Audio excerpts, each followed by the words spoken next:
താത്വികമായ ഒരു അവലോകനമാണ് ഞാൻ ഉദ്ദേശിക്കുന്നത്. ഒന്ന്, വിഘടനവാദികളും പ്രതിക്രിയാവാദികളും പ്രഥമദൃഷ്ട്യ അകൽച്ചയിലായിരുന്നെങ്കിലും അവർക്കിടയിലുള്ള അന്തർധാര സജീവമായിരുന്നു എന്ന് വേണം കരുതാൻ. മനസ്സിലായില്ല.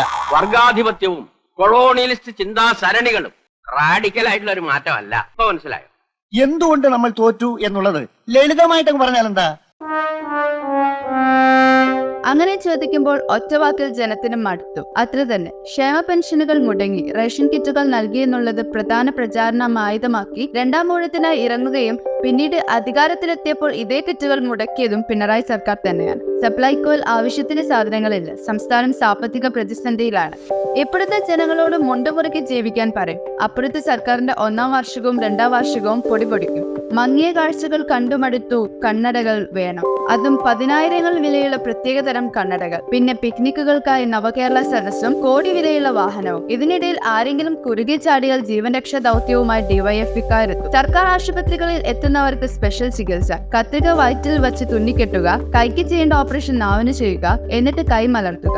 ഇതിന്റെ കൂടെ പീഡനവും. ഇപ്പോൾ രോഗികളെക്കാൾ കൂടുതൽ അതിജീവിതമാരാൽ നിറഞ്ഞിരിക്കുകയാണ് ആശുപത്രി വരാന്തകൾ. അതിനിടയ്ക്ക് നമ്മുടെ സെക്രട്ടറി ഗോവിന്ദൻ മാഷിന്റെ കാലകീയരുടെ മിമിക്രിയും മോണോ ആക്റ്റും. ബഹുകേമം. ആർക്കും ഒന്നും മനസ്സിലായില്ല. പിന്നെ ഡബിൾ എഞ്ചിന്റെ ആഭ്യന്തരം അത്രയ്ക്ക് നന്നായതുകൊണ്ട് നമ്മളിവിടെ സമാധാനപരമായി കഴിഞ്ഞുപോകും. ജനത്തിന്റെ സ്വൈര്യ ജീവിതത്തിന് വേണ്ടി ചെറിയൊരു ഗുണ്ടയുമായി വലിയൊരു ചർച്ച. ഒരു ഉന്നത ഉദ്യോഗസ്ഥൻ ഇപ്പോൾ സസ്പെൻഷനിലാണല്ലോ.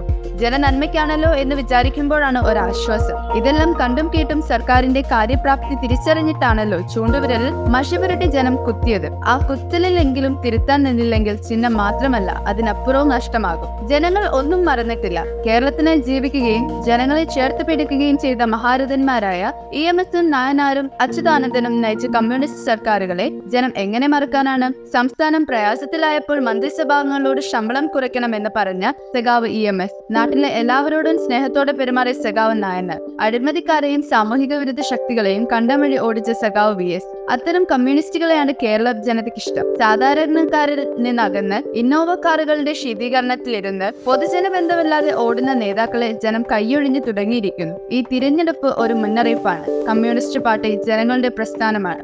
അത് മുതലാളിമാരുടെ പാർട്ടിയല്ല. അതിനകത്ത് ഗുണ്ടകൾക്കും റിയൽ എസ്റ്റേറ്റുകാർക്കും കൊലപാതകികൾക്കും സ്ഥാനമുണ്ടാകരുത്. പാർട്ടി സമഗ്രമായി പരിശോധിച്ച് പുഴുക്കുത്തുകളെ അകറ്റിയാൽ 1987 സഖാവ് ഏലംകുളം മരക്കൽ ശങ്കരൻ നമ്പൂതിരിപ്പാട് പ്രഖ്യാപിച്ചതുപോലെ ജാതിമത വർഗീയ ശക്തികളെ കേരളക്കരയിൽ നിന്ന് ആട്ടിയോടിച്ച് കമ്മ്യൂണിസ്റ്റ് ഭരണം തുടരാനാകും. അതിനു വേണ്ടത് മുഖം നോക്കാതെയുള്ള നടപടികളാണ്. അതാണ് ജനകോടികൾ ഈ പാർട്ടിയിൽ നിന്ന് പ്രതീക്ഷിക്കുന്നത്.